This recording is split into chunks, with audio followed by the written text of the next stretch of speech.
Greetings, Dr. Wolfula here to present a very important special audio presentation that your ears cannot dare unlisten to. Does that make sense? Oh, it doesn't matter. Listen to this.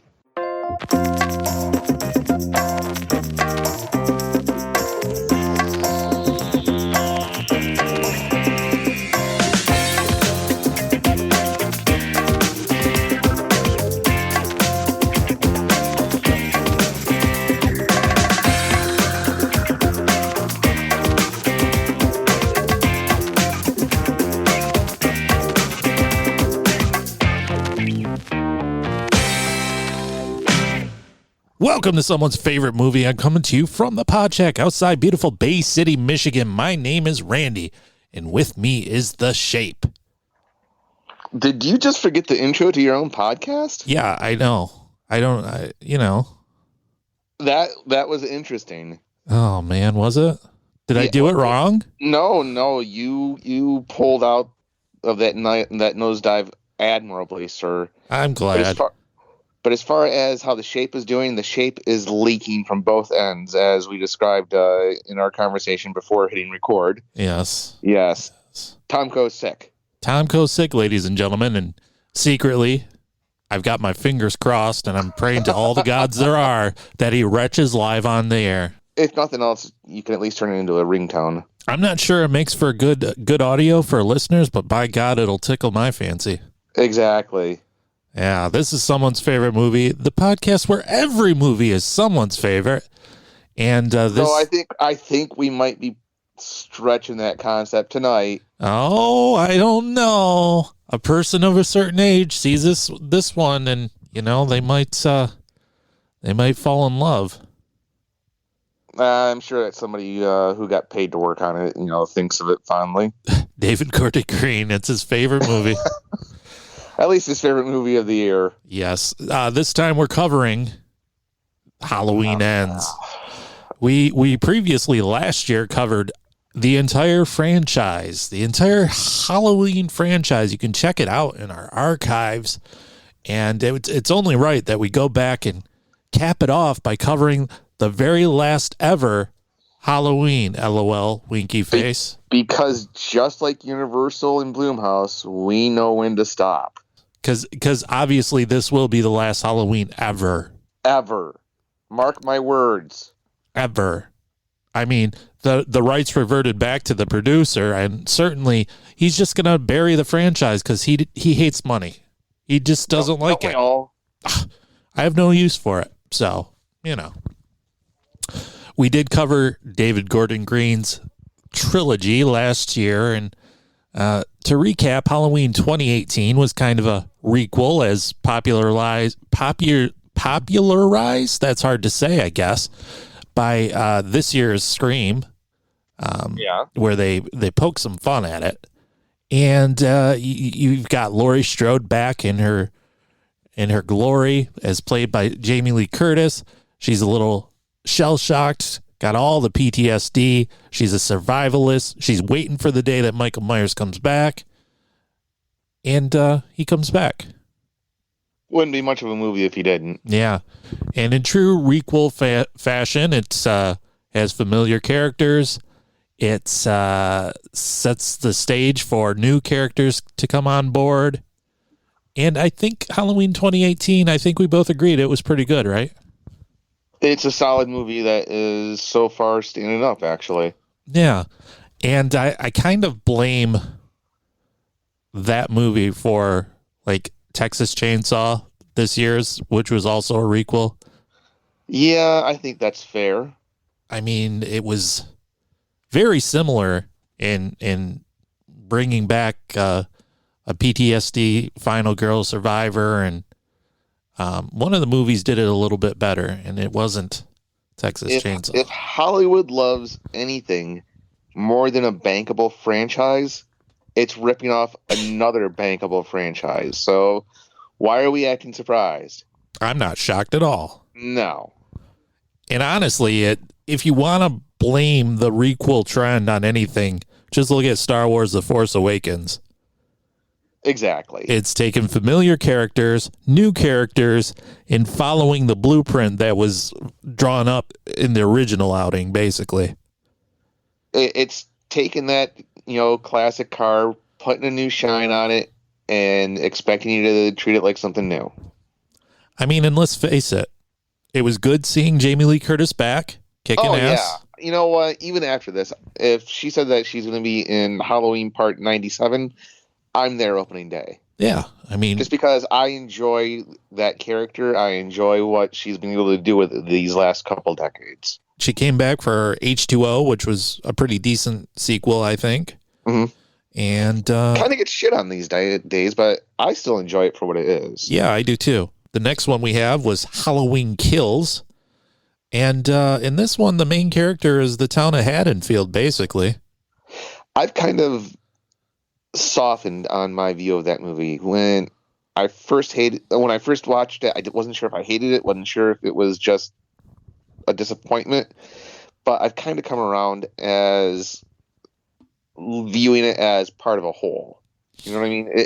The problem with it is that it's not its own movie, but if you accept that, it's actually not bad.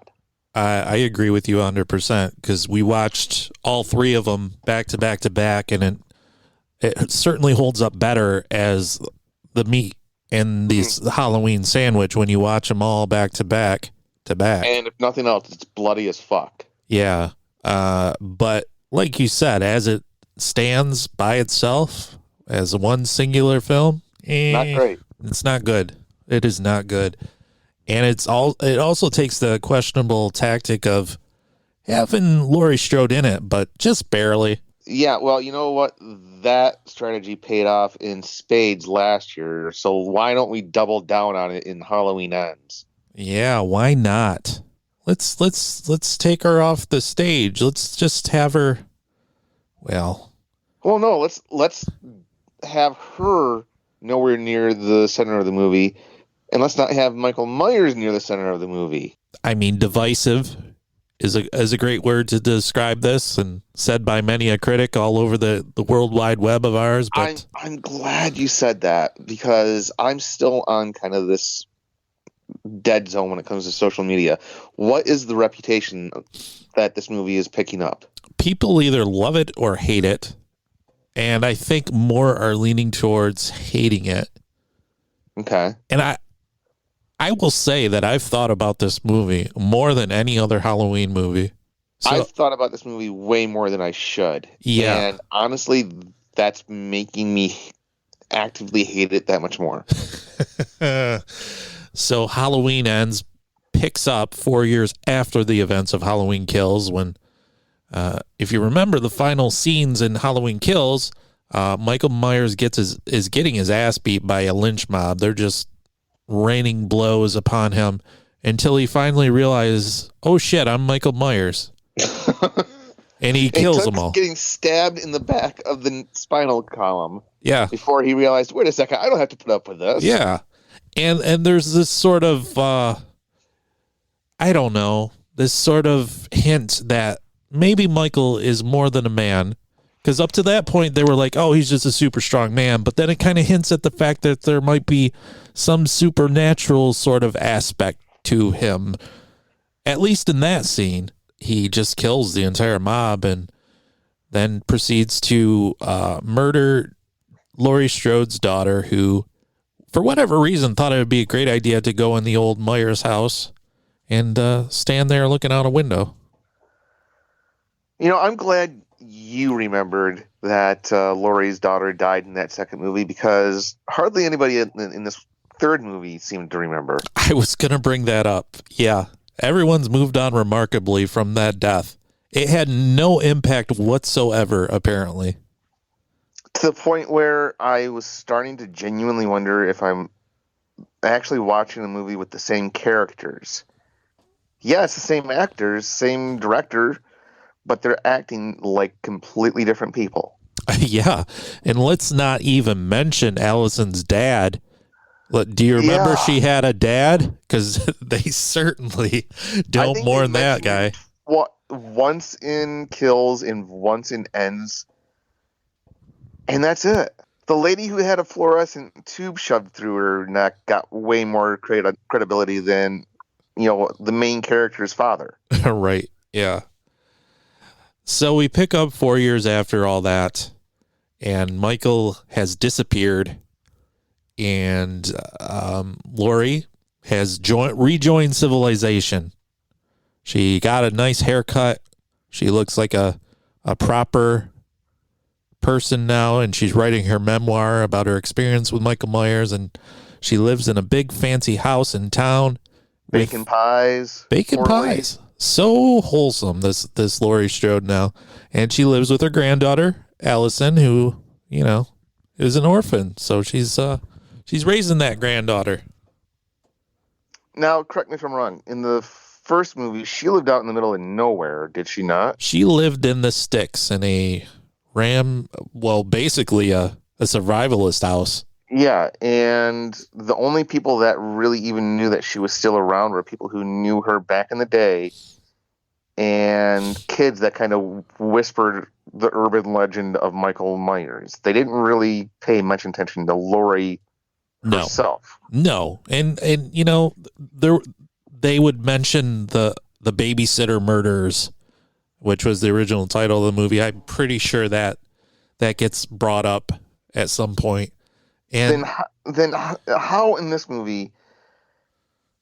Well, first of all, why would she become a pariah when clearly the actions of Michael Myers were not her doing? Secondly, why would she move into the middle of a town that hates her? Yeah, that's the questionable sort of thing about the town. A lot of the average citizens that have been impacted by Michael's rampage decided to act like dicks again. Yeah, they kind of blame Laurie for all this. Well, I mean, not only that, but violent crime is on the rise. It's turning into a not so great place to live. Why would you move into the middle of that? Because she faced her fears head on, Tom Cohen. She's not going to run no more. Or something. Let me go ahead and get the big problem that I have with this movie out of the way. Okay. It's obvious that they were trying to subvert expectations. They were trying to kind of riff off of what happened with the original third Halloween movie by presenting something totally different. And the problem that I'm having with it is that that made me want to go back and rewatch it from a different point of view. And it made me start asking questions that I wouldn't have normally asked. And by watching it that way, it just made me pull everything apart in this movie. I mean, they're trying to make some kind of grand statement, but they don't have the vocabulary to really put their point of view out there with this. And so it just makes everything else that much more questionable. Yeah, I think it's trying to tackle the idea of trauma, whereas the 2018 Halloween focused on the trauma of Laurie Strode and how it affected her. Yeah. I thought those first two movies did a great job with the idea of trauma, both on a personal and community level. This movie kind of mentions trauma at the beginning. Yeah, I think that's what it was going for. So the second one is the town rising up against trauma. But this one, it just kind of, I don't know, succumbs to trauma, because like you said, the town is going to hell. Violent crime is up. It's like the evil of Michael Myers has infected the town, Tom Co. Which, again, that doesn't make any goddamn sense. I've never heard of that. Have you? I mean, the area of Chicago and the area of Milwaukee where John Wayne Gacy and Jeffrey Dahmer were arrested didn't have a sudden rise in violent crime after those crimes came to light, did they?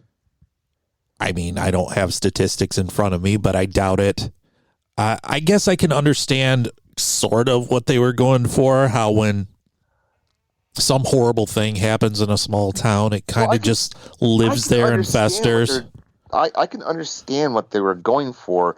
I'm just saying that the execution of it was done in such an idiotic way. I'm not going to fight you on that one. I'm not. I mean, I don't I understand what I think they were going for, but it didn't work for me either. No. The movie starts out, I mean, why would it start out focusing on Laurie Strode? We learn about Laurie's situation, like, I don't know, 10 minutes in. The movie starts out with a boy named Corey Cunningham, and he is babysitting for some well-to-do couple on Halloween. And, you know, something bad happens. He accidentally kills a small boy. You know, it happens. Yeah, let's face it. The world didn't lose a cure for cancer with that kid. And I'm going to tell you... Not to sound cold, but, you know, the kid was kind of a dick. Yes, yeah. The one thing I do like is the fact that it kind of subverts expectations at the beginning there, because usually, you know, you got some hot chick as the babysitter, and the babysitter gets killed by whatever slasher, or the babysitter, you know, defends the kid against the slasher. Sure. In this case, as the young ward that this Corey Cunningham is babysitting says, he's stuck with an ugly ass boy babysitter, and that's what he is.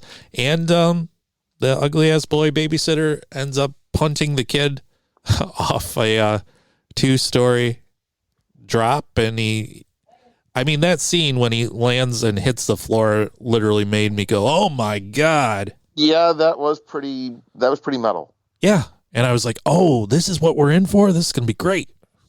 And no, it wasn't great. So anyways, this one accident kind of haunts this kid, and he is he's the new sort of leper in town. Yeah. Nobody wants anything to do with them. Nobody kind of believes him when he says it was an accident. Well, I mean, I can understand that, but again, why the fuck are you still there? It's a big country.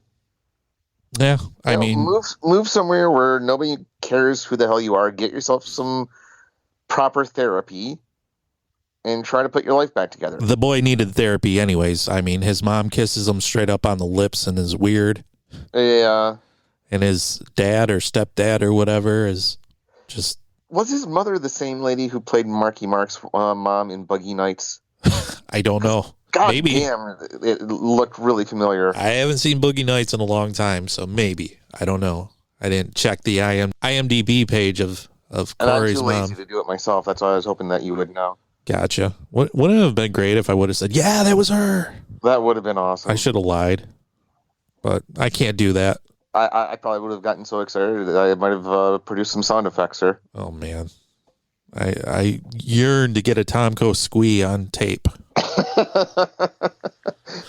Hashtag podcast goals. Yeah. We follow this Corey character because this is our main character. This is our protagonist for some reason.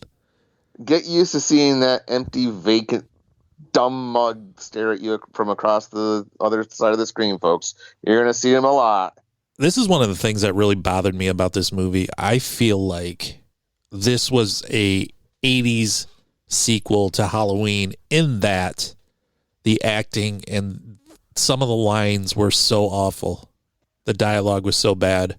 Well, not only that, but just character motivation. I mean, not to get too ahead of you, but a little bit further down the I mean, we can go ahead. I mean, it's fine. Yeah, I mean, Corey ends up getting bullied by band geeks. Yeah, they're the dorkiest kids I've ever seen. This one kid has the weirdest mullet. These are the kids. Brooklyn accents, even though they're supposed to be in Illinois, aren't they? Yes. And also, you graduated high school, I think. So yeah. What the hell are you getting bullied by high school kids for? And not for nothing, but you're an adult in the situation. You can't exactly get into fist fights with the trombone player. Call the fucking cops. Yeah, right. There's only so many flutists in the Haddonfield High School. I'm pretty sure it's pretty easy to pick them out of the lineup, you know? You already killed a boy. You get beat up by a flautist. Somebody's going to have their cell phone out. It's going to go on World Star Hip Hop. He'll never live it down. No, just call the fuzz. I mean, instead, he relies on the kindness of Laurie, a fellow survivor of trauma, who then has the brilliant idea of taking this kid who murdered an 8-year-old and having him hook up with her granddaughter who just survived the murder of both her parents and being in the middle of a bloody riot. Yeah. And it's kind of like they took the idea of talking about trauma and then just spitting in its face. Because how is this going to be good for either character? As somebody who has survived 40 years of PTSD, you'd figure Laurie would know a little bit better, wouldn't you? You would think so. And it's funny because her impression of Corey changes like overnight. I'm like, this was your brilliant idea. And now all of a sudden you're like, oh, wait a minute. I was going to say, it wasn't that long ago that she was loudly and publicly congratulating herself in the back in the grocery store scene, where she's loudly talking about how this kid that everybody hates is now dating her granddaughter. Yeah. Which, again, I don't know. If you're going to be dumb enough to hook those two up, maybe keep it on the down low before you start, making social announcements. Yeah. So Corey runs into these bullies again, you see, and they toss him over a bridge because that's, why not? Hey, it looked good in that second It movie. Yeah, and he lands in this little gully there and is drawn to this storm pipe, and he walks in and he sees it's the hideout of one Michael Myers. Yeah, and apparently Michael has some deep, dark eyes that you just can't help but stare into and then absorb his psycho killer abilities. So Michael transfers his evil to Corey? Or is he using Corey to help absorb energy from victims? Yeah, I did read that theory too, that Corey's job was to lure people into or near the storm drain so Michael could kill them and gain more power. Which doesn't make any sense because according to the hobo that Corey later kills, Michael has dragged several people into that storm drain and they haven't come out. Yes. So if he needs Corey to bring him victims, why is he already collecting victims? Why is he hiding out in a fucking storm drain? He's Michael Myers. Yeah, that's another good question. He murdered half the town and then he just hides there and chills out. Like, why? Again, why are you hanging around in a town that people hate you, Mike? It's a big country. There's plenty of spaces to go kill people. There's plenty of small towns out there, sir. Plenty. Exactly. It's funny because this movie takes some of its cues, I think, from Halloween 4, which is a great sequel to Halloween. In that, at the end of that movie, Michael sort of transfers his evil to a small girl, and at the end, in one of the best endings, you see her. She stabs her mom, and she's standing there with a bloody knife, and you're like, oh my God, this is going to be the next killer. Yep, and I remember being in like the 6th grade, watching Halloween 5 for the first time and getting really pissed off that they didn't explore that plot line. And 30 years later, they finally explored that plot line, and turns out that they were right back in 1989 to ignore it. Yeah, it's funny because I thought I saw where this movie was going several times, and I was just wrong every time. I was just wrong. Yeah, it's because it felt like the movie kept changing its mind as far as what it wanted to be. Yeah, well, yeah. I mean, it changed its mind about Michael even. Like, is he a supernatural thing? Is he just a man? Well, I don't know. Let's play it both ways and see what happens. I thought at one point that Corey was actually going to kill Michael Myers and become the new Michael Myers. I was honestly wondering whether or not the hobo outside the storm drain was Michael Myers. Oh, that's interesting. That would have been kind of interesting. It would have been stupid in an interesting kind of way. Yeah. But at least it wouldn't have made me ask all these other stupid questions as a result. Yeah. So we get to the point where Corey ends up dragging Allison's ex-cop boyfriend to this place because, this cop boyfriend is still hot for Allison, and oh no, that's my woman. So he lures the cop into the storm drain for Michael, and we get this really weird metaphor kind of. So, I mean, in these movies, if you're going to look too much into things, the knife, the stabbing object is a phallus, you see, and,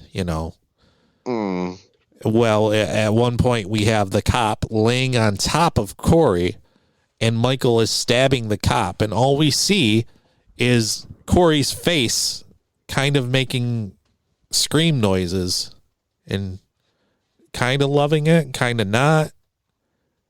And it's like he's being impregnated by evil Tomko. Oh, God, I bet you that wasn't... You laugh, you scoff, but I guarantee that was the whole purpose of that. There's no other way to film the scene that way. And is he being impregnated, or is it like an STD? Well, I mean, I watched It Follows, and there are sexually transmitted ghosts apparently, so this tracks. I watched Smile last night, by the way, not to digress, but I'm going to. Oddly solid movie. Yeah, better than I expected. Yeah. Oh, did you watch it? Yeah. Yeah, it's a lot better than the previews would have led me to believe. And again, I'm on a bit of a social media blackout. I hadn't seen any of the trailers for Halloween Ends. Did Michael feature heavily in those trailers? I can't remember seeing... I might have seen one trailer one time. Yeah, because I mean, with movies anymore that I know I'm going to see, I don't even bother with trailers because I don't want to get spoiled, but I'm really kind of curious now. I mean, how do you not? He was... I can tell you how do you not feature Michael Myers in a Halloween trailer by having a movie where he's hardly in it? Well, I can tell you the poster of Halloween Ends has his fucking face right there, front and center. It's the only thing on the main poster. Yeah. So kind of feel like they pulled a bait and switch on us there, Randy. those sons of bitches. Marketing pricks. I know. I mean, I haven't really seen the answer to this question anywhere, but David Gordon Green kind of described Halloween Ends as a love story. So I'm asking you, Tomko. Yes. Who is Corey truly in love with, Allison or Michael Myers? I would say probably Allison. He's kind of like, oh God, it's not Jack LaLanne, but the guy that was had all those ads in the 1970s comic books where the 98-pound weakling got sand kicked in his face. Yeah. Michael's the guy that taught him how to get the beach babe. Yeah. What was it? The something that made the I don't know. I know what you're talking about though. Yeah. I think that's basically Michael's role in this. Yeah. And if you're going to go with the whole story about relationships, you could say that this is a story about the ultimate breakup between Laurie and Michael. Oh, yeah, that's a good one. No, it's still just as stupid. I'm just saying that it tracks. Yes, yeah. Michael takes on Corey as his protege, his fucking sidekick. And Corey gets his own mask, a dumbass scarecrow mask. And it was at this point I was like, is Corey going to be the new face of this franchise with his dumb scarecrow mask? Is he going to be... if they were going to do that, they really shot their wad really early in this trilogy, because they could have had one of the masks from Halloween 3 for this character. Yeah. And it would have been awesome. Well, it's funny you bring that up. I'll bring this up now. In an interview with MovieMaker.com, David Gordon Green actually said at the end of Halloween Ends, he wrote a scene that referenced the Silver Shamrock Factory. He said, there was an ending I wrote that we never filmed. and it takes place at Silver Shamrock Factory as it was spitting out witch, skeleton, and jack-o'-lantern masks, and then it started spitting out Michael Myers masks. Oh, man. You know, I'm going to put that right up there with the lost footage from the Magnificent Ambersons as far as scenes that I need to watch in my lifetime. Yeah, we missed out on some gold, sir. And, you know, I mean, I enjoyed the fact that they referenced and homaged pretty much every entry in this franchise at one point or another. But after a while, you got to kind of cool off on that and just tell your story. Yes. Yeah, I agree with that. Unfortunately, the story they told was not that great. You know, and I'm not opposed to doing away with, for example, I think A Nightmare on Elm Street is so connected to specifically Robert Englund's portrayal of Freddy Krueger. That franchise is pretty much crippled without that one actor. Agreed. So if they did one final Nightmare on Elm Street with him as the lead and did away with Freddy and introduced something else to continue the franchise, I would be okay with that. If it was well thought out and well executed, I'd be all for it. I applaud the fact that they tried something new. Yes. I just hate the fact that they intentionally tied their own shoelaces together and then decided to go running. Because, I mean, you could tell that they just ran out of steam. They clearly did not have a story to take them across 3 full movies. So that, looking back on it, I'm kind of thinking that they padded those first 2 out and then just made shit up as they went along for that third one. Yeah, it's really interesting because this doesn't feel like the ending of a trilogy at all. No. Back to the plot of the movie. Eventually, what would you say? I mean, Corey just decides that he's not going to take it anymore. We enter into an 80s movie out of nowhere where the soundtrack is replaced with heavy synths and Corey and God, I can't remember the granddaughter's name. Allison, they're riding on the back of this shitty bike looking all sullen and moody. Yeah, and Allison's so into him because he's a bad boy all of a sudden. Yes, even though they've known each other for, what, 2 days? Yeah, probably. And then Laurie confronts Corey in the house where he murdered his kid that he was babysitting. And at first, I had to rewatch this. Seriously, I wasn't sure if this was a hallucination. Did she really confront him? Is she stalking him?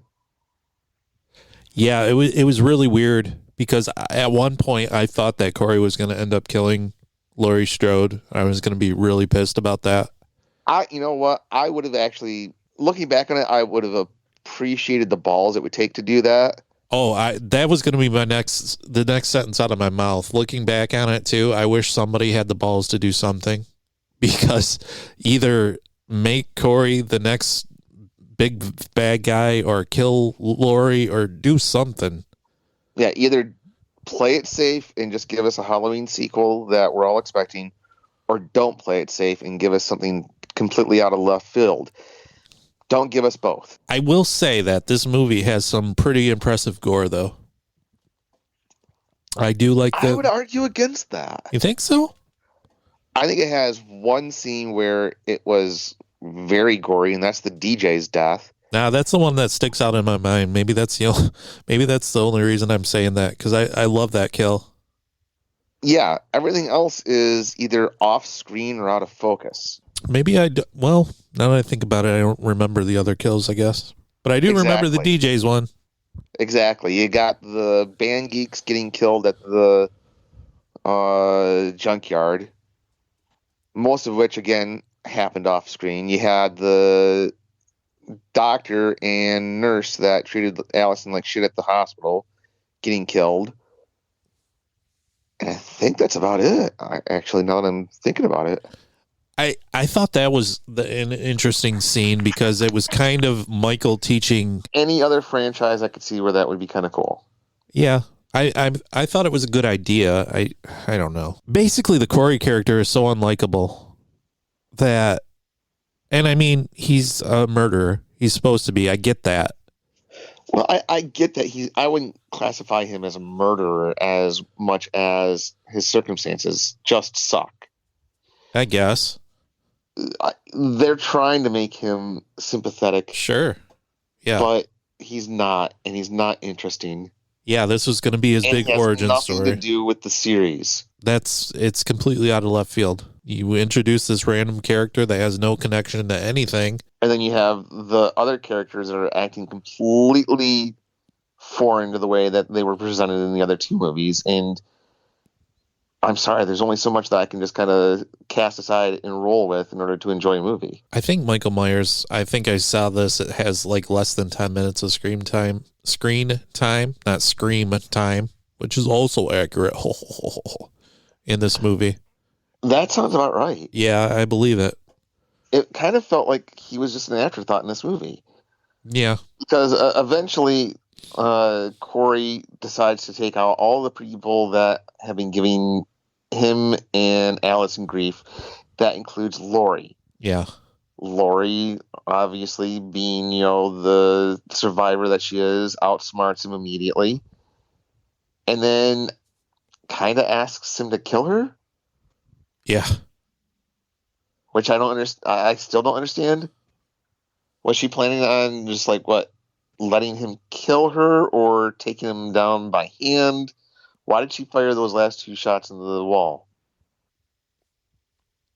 I don't know. I'm not looking. I don't know. And that's what I'm talking about. This movie, and it's probably my fault because I was looking probably too deep into it more than it was designed to do. But because they presented such a different movie, I started going over everything with a fine-tooth comb. And it just made me ask all these questions that just don't make sense about this movie. Well, you forgot to mention that she kind of lured him to her house by phoning in a phony suicide attempt. Which the police never really respond to. Yeah. And how that, I don't remember, honestly, how he heard that or why she thought that would draw him in, but okay. Yeah, and then, of course, you have him decide to kill himself for some reason. Yes. Yeah. I think he was trying to frame him, but maybe it's because I let my wife watch too many murder tales on investigative Discovery, but I don't think that it would have been too hard to clear her name just from the angle of the blade going in. Mm-hmm. So that doesn't really make much sense either. Yeah, I don't understand. So why did he stab himself in the neck? Yeah, he was trying to frame Laurie for his death. But she was unarmed at that point. He had a knife. Yeah, but then she took the knife out of his neck and was holding it as Allison walked in. Who hasn't done that? Come on. But it didn't matter anyways because Michael just walks in and kills him anyways. I'm like, I thought that was your homie. Well, no. They had a fight, remember? Well, they did. He wanted to go out killing some more, and Michael wanted to just kind of chill out and hang around the storm drain. Corey beats the shit out of him, grabs his mask and says, "All you are is a man in a mask," and he became the new Michael Myers for about half an hour. Yeah, and that's the other part of the movie that really made me call bullshit because you fucking showed him transferring his evil to this boy, and now he's again some old broken down man. Seriously? You can't have it both ways, movie. Well, you could say that, he wasn't anywhere near the killing machine that he was in Halloween Kills. Hence why he was able to take out only a weakened Corey and then get killed by a weakened Laurie. I guess. I just realized Corey and Laurie rhyme. Oh, you're a poet and didn't know it. I guarantee that was something that they did intentionally, and it was still just as stupid. Well, that's the other thing that really pissed me off. The other thing. I was like, well, if this is the future of the franchise, the killer's name is going to be Corey Cunningham. Really? Are you kidding me? I mean, I'm sure at the time Michael Myers wasn't like, ooh, that's scary. But Corey Cunningham, how dorky is that? And then we have the final battle between Laurie Strode and Michael Myers. And boy, does this feel like it's from another movie. Just it does. Tacked on. That's the exact phrase I was going to use. However, it was still kind of badass. It was badass. It was probably the best part of the movie. Yes, if you have a bad retro Shudder exclusive movie and then tack on the world's greatest Halloween fan film at the end of it, that would be the experience of watching Halloween Ends. The end sequence was great. It just felt like it was completely separate from the rest of the movie. The end sequence is what the whole movie should have been. Like, that's what it should have been. It should have been like a 15-minute, deleted scene on Halloween Kills, the extended cut. Like, the whole movie should have been Laurie Strode versus Michael Myers. It's Halloween Ends, right? That's what people expect. It's kind of what they marketed it as. Yeah, absolutely. And why wouldn't you? Of course you're going to. That's what people want to see. And they're like, no, we won't do it till the last 5 minutes, damn it. Which, again, if you're going to subvert our expectations, at least give us something not stupid. Yeah. Laurie finally wins with help from Allison, who runs at the very last second because, of course. Yep, of course. This little girl runs in and saves Laurie by breaking this super strong man / supernatural man, just breaking his fucking arm like it was no thing. Like it was a pencil. Yeah. She weighs 95 pounds, but boy, she can break arms like nobody's business. Why she didn't do that 4 years previously, I don't know. Yeah, should have. But, yeah, the ending, spoiler. I mean, we've been talking spoilers. Honestly, if you're listening to this podcast and you haven't watched Halloween Ends, like, what are you even doing? But, yeah, so Laurie slits Michael's wrists and, like... Slits his throat first. Slits his throat, and, man, yeah, it's pretty brutal. And then they take his body and throw it in the... They parade it around town yes. to get rid of all doubt that, yes, this guy is dead. Yeah, and then they throw him in the trash compactor or whatever in the junkyard. Like a giant paper shredder, yep. And you see his body like explode kind of and get eaten up. And I'm like, well, shit, there ain't no coming back from that. I will give them credit for having as many unambiguous shots of Michael unmasked as they did in this movie. Yeah. I think it was kind of cool that when he was dead, they showed him as nothing more than a man. Yeah, I agree. And honestly, if you want to do a new Halloween, I'd be okay with a new killer as long as it makes sense, but it won't. It won't make sense. You will have Michael Myers back, or at least somebody in a Michael Myers mask.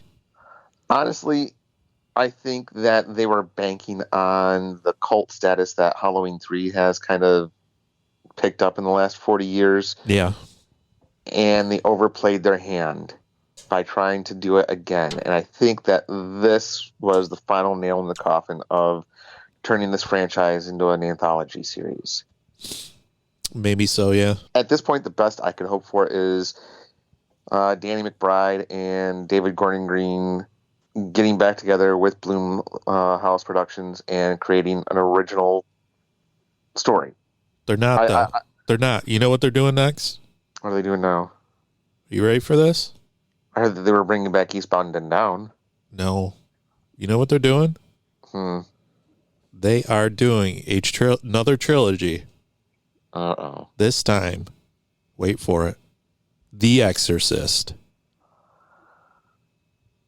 I'm not even making that up. I can't think of something that I want to see less. I mean, that sounds like the worst thing to me, but whatever. I'm saying, that the original Exorcist is one of my all-time favorite movies. With good reason. I also am a big fan of Exorcist 3, but you know what? Just let it die. Yeah. Yeah. There's no reason to revisit it. They tried to. Remember in the early 2000s? Yeah, they had several failed. Wasn't there two competing prequels that both sucked? Yes. Yeah, and they came out within a year of each other or something. Yeah. Yeah, they were both awful. Then there was an Exorcist TV show, which I can't really comment on because I didn't hear good or bad about it. But when was that? I didn't even know that existed. Well, if it tells you anything about the quality, it didn't exactly light the world on fire as a result. Yeah, I didn't even know that was a thing. The fact that I have more fond memories of Freddy's Nightmare than the Exorcist television show should tell you something. Sure. Yeah. Which we still got to talk about. Oh yeah, we will. We'll get there. We do have Scary coming up. I am rubbing my hands together in anticipation for that one, sir. Yeah. Yeah. So, what's your final verdict on this one? The ending was awesome. The score is probably the most consistent positive in all three of these movies. The score was awesome. Some of the novelty Halloween songs at the beginning and at the radio station were pretty awesome. Yeah, it ended with "Don't Fear the Reaper" too, which was a nice callback. At this point, that's kind of a cliche at this point. But what little gore there was awesome.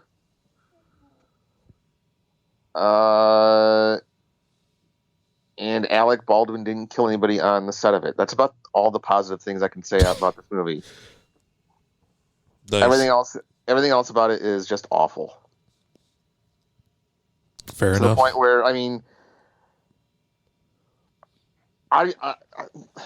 when this movie came out, a buddy of mine, Mr. Swanson, who is a regular listener to the show, gave me a warning where he said it's the worst one since Resurrection, possibly worse than Resurrection. I genuinely thought he was fucking with me. Ooh. Now, I haven't thought about that, whether or not it's worse than Resurrection. I don't know. I don't think it's that bad, but it's certainly up there with that second Rob Zombie movie.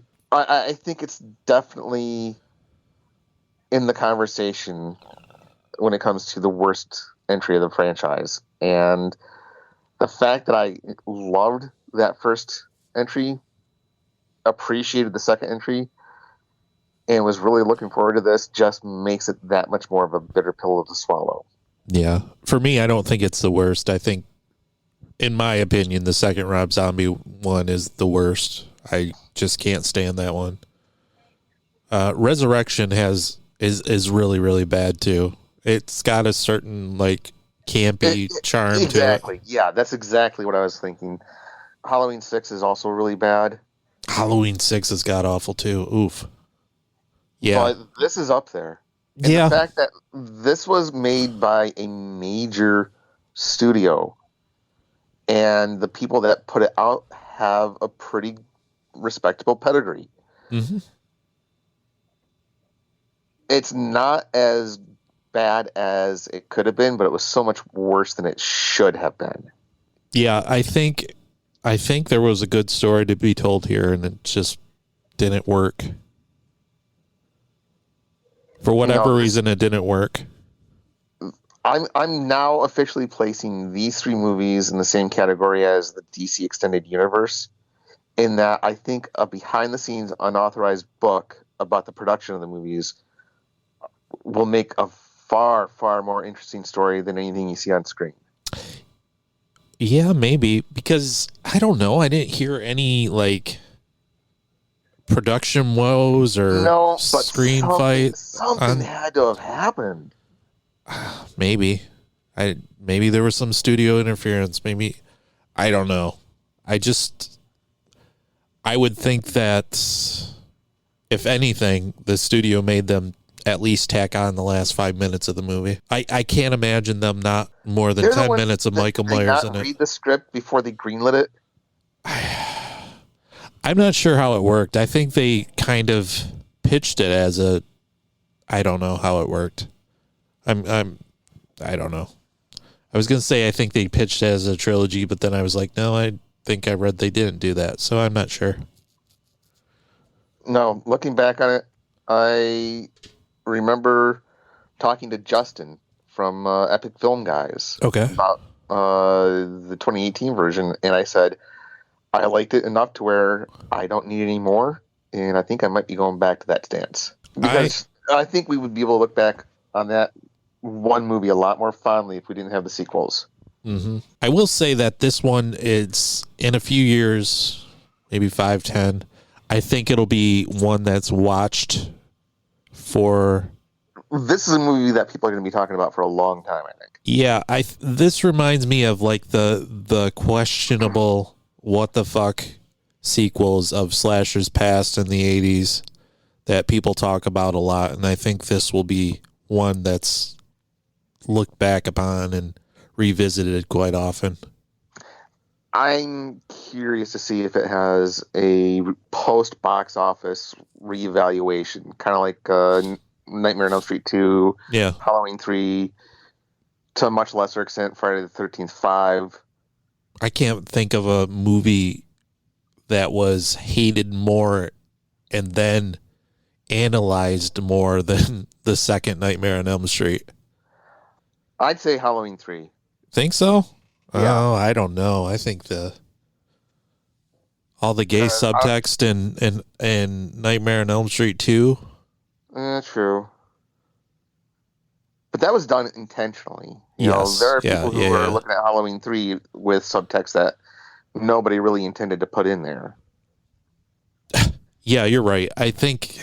I have a feeling that's what's going to happen to this one. Maybe. I think Halloween. People are going to start looking into it way too deeply, I think. I think Halloween 3 is a lot of fun, and that's all it is. It's not. There's no deeper meaning there, I don't think. But at least it has a story that hangs together. Yeah. And doesn't make you ask stupid question after stupid question. What's next on the docket, sir? What's next on the docket? Well, we're going to be covering the Roku original, Weird, the Al Yankovic story, and the complete Weird Al. Classics, each and every one of them. Yeah, we're going to double up on an epi and talk about both movies. So much Weird Al. Al Yankovic, I did get my tickets for February's show in Saginaw. I should really go. I should take the girls. The girls love Weird Al. And we were going to, I was debating it last year, and then he canceled due to COVID, and man, I should do that. I should pull the trigger. You know what? Mrs. Tomko and Jake and I are all going to be there. Oh, that's amazing. The whole crew. Yes. All your lovers together. Yeah. My wife, when she was getting the tickets, and I told her to make sure that she got the next one, she's like, "Oh, I forgot your girlfriend was coming with us." That's perfect. Yeah. After that, we're doing some I don't know, Christmas related stuff. I was going to say, we got to have at least one Christmas movie this year. Yeah, we're going to do The Stuff, which is, have you heard of The Stuff? Yeah, I think I have. Isn't it about like some kind of killer goo? It is, yes. But I think the message in that movie fits well for the time of year. You know what? I'm looking forward to that. I've heard that it actually has really good practical effects. And then after that, a slasher sleaze fest that I've never seen, but I've heard things about, called Don't Open Till Christmas. Oh, that sounds amazing. Yeah. And then if we have time, Santa's Sleigh, starring Bill Goldberg. You know what? I'm kind of wondering if at least those last two movies, do we have enough to make an entire episode out of it? I say we just do like 4 days of favorites. We'll go with The Stuff, Santa's Sleigh, Don't Open Till Christmas, and we got to figure out another cheesy holiday horror movie. Oh, I'm sure we can find one. 4 days of favorites. I like that. I like that too. We can make that happen. Faux show. All right, sir. Well, in that case, I will talk to you next time. All right. We'll see you back, dear listener, here on someone's favorite movie. Bye-bye. See ya.